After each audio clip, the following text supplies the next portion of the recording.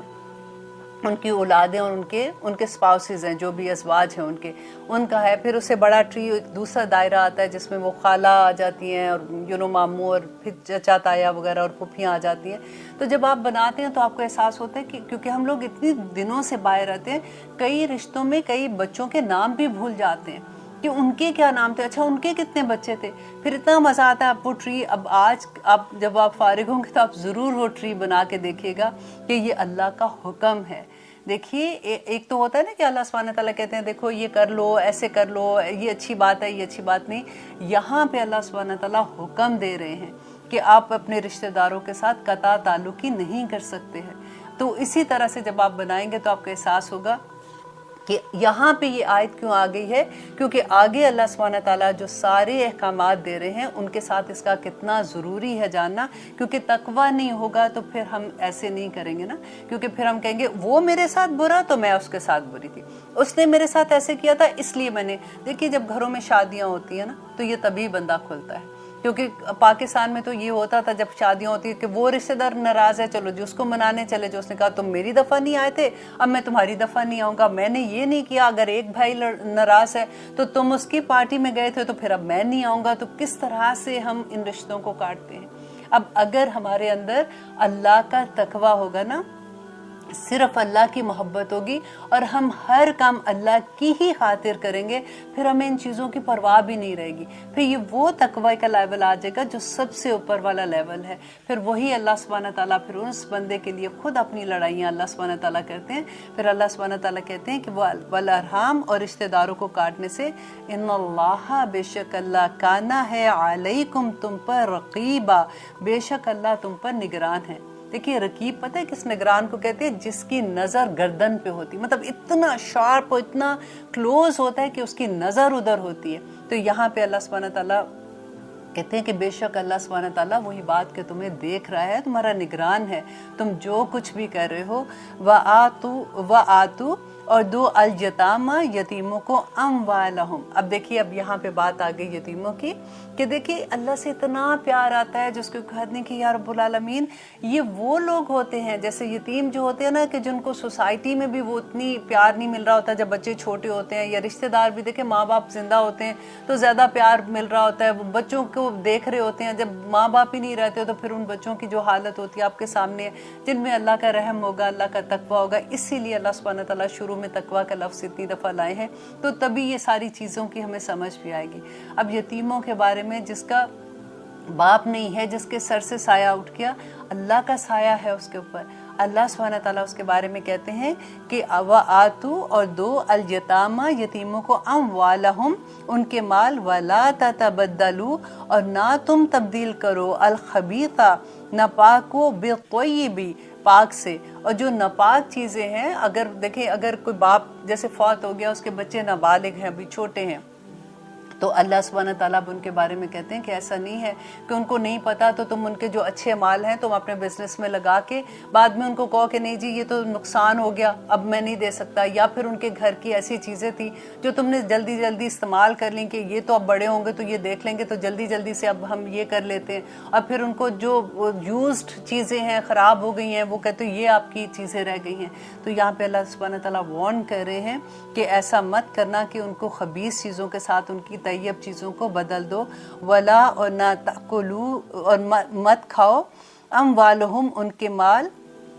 الا اموالکم اپنے مالوں کے ساتھ ملا کر. دیکھیں جیسے میں نے پہلے کہا نا کہ اپنے مالوں کے ساتھ ملا کر, کہ اللہ سبحانہ تعالیٰ کہتے ہیں ایسے مت کرنا. انہو بے شک وہ کانا ہے, خوبن گناہ کبیرہ بہت بڑا گناہ ہے یہ کہ تم ان کے مال اپنے مالوں میں ملا دو, یا پھر ان کی کوئی چیز اپنی چیزوں میں ملا کے, اس لیے کہ ان کو کیا پتہ چلنا. آپ کو یاد ہے کہ سورۃ کہف میں ہم نے پڑھا تھا کہ اس زمانے میں یہ ہوتا تھا کہ لوگوں کے پاس جو جائیدادیں ہوتی تھی وہ ماں باپ جو ہوتے تھے وہ کھود کے زمین میں اس کے اندر چھپا دیتے تھے تو وہ جو بچے تھے ان کے ماں باپ اتنے نیک لوگ تھے، اللہ کرے کہ ہم بھی ایسے ماں باپ ہوں. تو جب ان کی دیوار گری تھی تو حضرت موسیٰ علیہ السلام جا رہے تھے ساتھ سفر پہ، تو انہوں نے کہا کہ وہ دیوار جب بنا دی تھی تو انہوں نے کہا کیونکہ ان کے ماں باپ نیک تھے، اور اگر اس لیے دیوار اللہ سبحانہ تعالیٰ نے حکم دیا تھا وہ بنا دی تھی،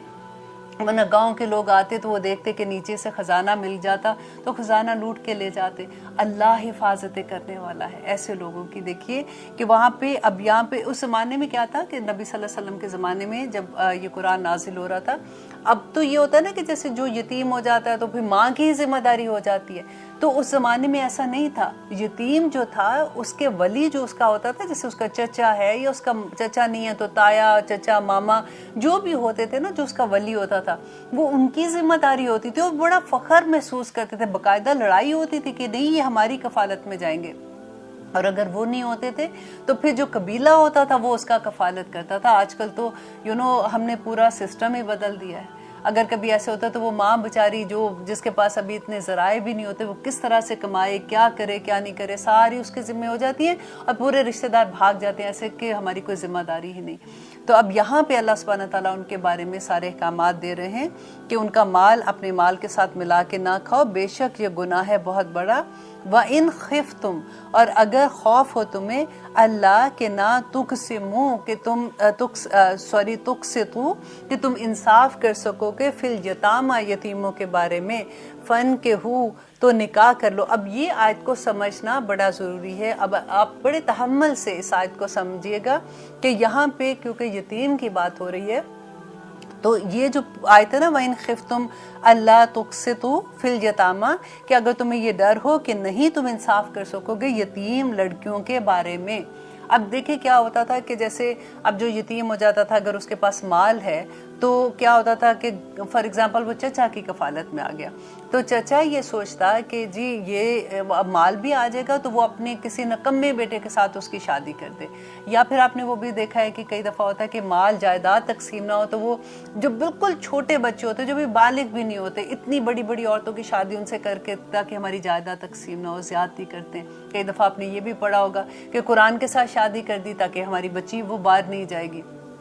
تو یہ رسمیں اس زمانے میں بھی تھی اور آج بھی یہی کچھ ہو رہا ہوتا ہے نا. تو اللہ سبحانہ تعالیٰ یہاں پہ اسی کے بارے میں کہہ رہے ہیں کہ اگر تمہیں یہ ڈر ہو کہ تم انصاف نہیں کر سکیں گے، کیونکہ یہ بہت بڑا گناہ ہے نا، گناہ کبیرہ، اس کی وجہ سے تم دوزخ میں جاؤ گے. تو اگر تمہیں یہ ڈر ہے کہ انصاف نہیں کر سکو گے، فَانْكِحُوا تو نکاح کرو مَا طَابَ لَكُمْ اس سے جو پسند آ جائیں تم کو. مطلب باہر جو لڑکیاں جو عورتیں تمہیں پسند آتی ہیں، کیونکہ نکاح کی ایک بہت بڑی شرط یہ بھی ہے کہ پسند آنا چاہیے. ایسے نہیں کہ تم مال کی محبت میں ان سے شادی کر رہے ہو. تو جو تمہیں پسند آ جاتی ہے من النساء عورتوں میں سے،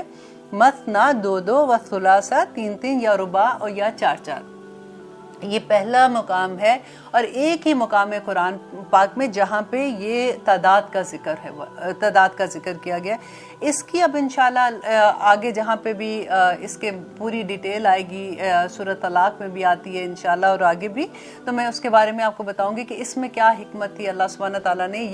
یہ جو دیکھیے یہاں پہ ایک بات آپ اچھے سے سمجھ لیں کہ یہ حکم نہیں ہے اللہ سبحانہ تعالیٰ کا کہ یہ 4 شادیاں کرنا یا 3 یا 2 شادیاں کرنا. یہ اس زمانے میں جب یہ آیت نازل ہوئی تھی نا تو عربوں میں یہ رواج ہوتا تھا، وہ بہت بہت شادیاں کر لیتے تھے. آپ کو یاد ہے داؤد علیہ السلام کا جب قصہ پڑھتے ہیں تو داؤد علیہ السلام کی 100 بیویاں تھیں. اس کے علاوہ جو مشرکین مکہ تھے وہ تو ان کی بے شمار بیویاں ہوتی تھی. اگر آپ نے شہزادوں کی ہسٹری اگر آپ دیکھتے ہو تو وہ حرم میں اتنی عورتوں سے نکاح کر کے رکھا ہوتا تھا، پھر پتہ ہی نہیں ہوتا تھا کہ کون عورت کہاں ہے، اور اس کا کسی کا حق نہیں دیا جاتا تھا. عورتوں کو غلامی کی طرح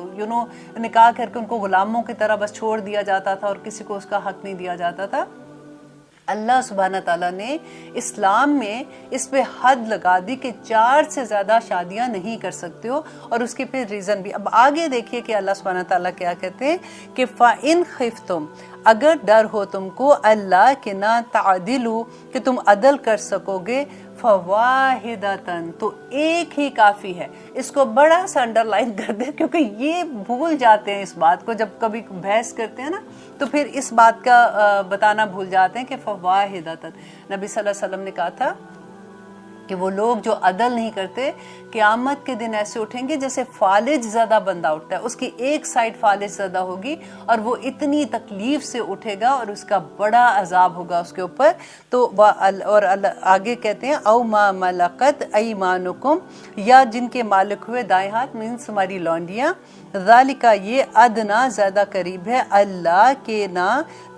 تعولو کہ تم ناانصافی کرو، کہ ناانصافی دیکھیں نہیں کر سکتے نا آپ نے۔ اب ایک آدمی، آپ دیکھیں ایک آدمی ہے، اس کے فار ایگزامپل اس کی 2 بیویاں ہیں یا 3 بیویاں، تو ڈیفینیٹلی ان میں سے اولاد بھی ہوگی، پھر اولاد ہے تو ڈیفینیٹلی اولاد کی آگے خرچے بھی ہوں گے، ان کے سکول ہیں، ان کی بیماریاں بھی، ان کی خوشیاں بھی، اور پھر آگے سارا اتنے گھروں کا خرچہ چلانا۔ اور آدمی ایک اگر آدمی ہے تو اسلام میں عورت کا تو نہیں ہے ایسے نا کہ وہ اس پہ کوئی ذمہ داری نہیں ہے کہ کمائے گی، کمانا تو آدمی نے ہے۔ تو پھر وہ اگر انصاف دیکھے، اگر جتنا ایک بیوی کو خرچہ دیا اتنا ہی دوسری کو، ایک بچے کا جتنا کرے اتنا ہی دوسرے بچے کو، اس کی بیٹی کو جتنا اتنا ہی اس ماں کی بیٹی کو، جتنا اس بیٹے کو کاروبار کے لیے دیا اتنا ہی اس کو دے گا، تو اتنا عدل کہاں سے کر سکیں گے؟ تو پھر اللہ سبحانہ تعالیٰ نے آگے کہا کہ ایک ہی فواحدۃ، تو ایک ہی کافی ہے، اور زیادہ قریب ہے اس سے کہ تم ناانصافی کرو، کہ یہ زیادہ قریب ہے اس سے کہ تم ناانصافی کرو، تو اس لیے ایک ہی بیوی کافی ہے۔ لیتے ہیں چھوٹی سی بریک، پھر انشاءاللہ دیکھتے ہیں اللہ سبحانہ تعالیٰ آگے کیا فرماتے ہیں۔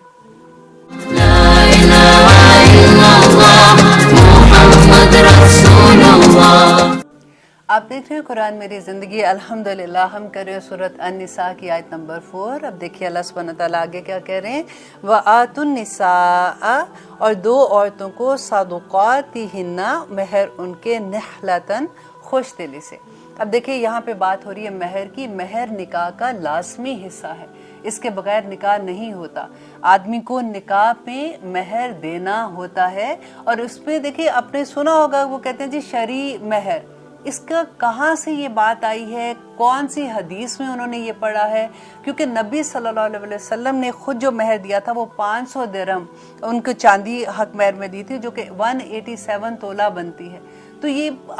کہاں سے یہ بات آئی، یہ سمجھ نہیں آئی ہے کہ جو لوگ کہتے ہیں جی دیکھیں جب جہیز دینا ہے تو اس وقت تو اتنی چیزیں مانگتے ہیں جس کی کوئی حد نہیں، کہ یہ ایسے ویسے، تو جب دینے کی باری آتی ہے، مہر دینے کی باری آتی ہے، تو شرعی مہر ان کو یاد آ جاتا ہے۔ اور یہ میں سوچ رہی تھی کہ ایسا ہو سکتا ہے کہ کسی زمانے میں چاندی کی قیمت ایسے ہو کہ جیسے شروع میں تو سونا بھی اتنا مہنگا نہیں ہوتا تھا آج کے حساب سے اگر کمپیئر کرو، تو کبھی ایسا ہوا ہوگا میں بھی 3200 روپے کا کچھ اتنا تولہ بن گیا ہوگا، تو وہ اس وقت سے پھر وہ بات چلی ہے۔ لیکن آج کے زمانے سے اگر آپ لیتے ہیں تو یہ اس کا کوئی بھی وجود نہیں ہے۔ قرآن پاک میں اللہ سبحانہ تعالیٰ نے کہا کہ اگر آدمی کی حیثیت قنطار ہے، مطلب سونے کا پہاڑ جتنی ہے، تو وہ اتنا بھی دے سکتا ہے، اس میں کوئی شرط نہیں ہے کہ اتنی، آدمی کی حیثیت پہ ہے کہ وہ کتنا مہر دے گا۔ تو یہاں پہ وہی اللہ سبحانہ تعالیٰ نے کہا کہ دو عورتوں کو مہر ان کے خوش دلی سے دو، فَإِن طِبْنَا، پس اگر وہ طبنا خوشی سے دے دے، لکم تمہیں، انشین کوئی چیز، من ہو اس میں سے، نفسن خود ہی، اور اگر وہ اپنی دل کی خوشی سے تمہیں معاف کر دیتی ہیں یا پھر اس مہر میں سے کچھ رقم سے تمہیں کوئی تحفہ دیتی ہیں، تو فَكُلُوهُ، تو کھاؤ اسے، حنیئن، خوشی سے، مریا، اور خوشگوار سمجھ کر اس کو لے لو، کہ اس میں کوئی ایسی نہیں ہے کہ آپ سوچو کہ نہیں یہ تو مہر کی رقم تھی میں نے نہیں لینی ہے۔ اور عورت کا یہ حق ہے اس کا مہر، وہ آدمی سے اگر آدمی نہیں دیتا تو وہ ڈیمانڈ کر سکتی ہے۔ دیکھیں مہر کا تعلق ایسے نہیں، بعض لوگ کہتے ہیں نہیں جی اتنا مہر لکھوا دیا تو یہ تو طلاق کے وقت دینا پڑے گا، تو اس کا طلاق کے ساتھ کوئی تعلق نہیں ہے۔ مہر شادی پہ ہی، بلکہ شادی کی رات ہی، مجھے تو جب میں پڑھی تھی تو جتنی جلدی ہو سکتا ہے مہر ادا کرنا چاہیے، کیونکہ وہ عورت کا حق ہے۔ اور آگے کہتے ہیں اللہ سبحانہ تعالیٰ وَلَا تُؤْتُوا، اور نہ تم دو، السفہاء نادانوں کو، اموالکم، مال اپنے، التی، وہ جو، جعل اللہ، بنایا اللہ نے، لکم، تمہارے لیے، قیامن، زندگی گزارنے کا ذریعہ،